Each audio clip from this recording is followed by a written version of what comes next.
તમને જેની ખોટ છે, જેની જરૂર છે,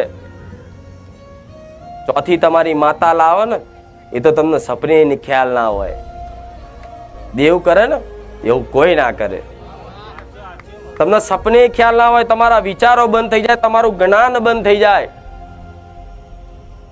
અને એવી જગ્યાએથી દેવ આલે તમને કે જે સપને તમે વિચાર્યું ના હોય.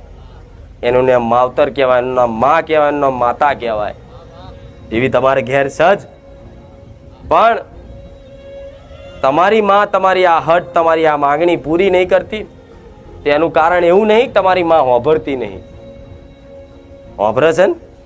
હવે તો અહેસાસ થયો કે નહીં કે જો ખુખાર મેલડી આટલું બધું અમને મનની વાત હોભરી જતી હોય, ખાલી આમ બોલતા જ અમારું કામ કરી બતાવતી હોય, તો અમારી માં એ હોભરતી જશે. હું એવું કહું છું, તમારી માં દરેકનું હોભરે છે, પણ તમારી માગણીઓ એવી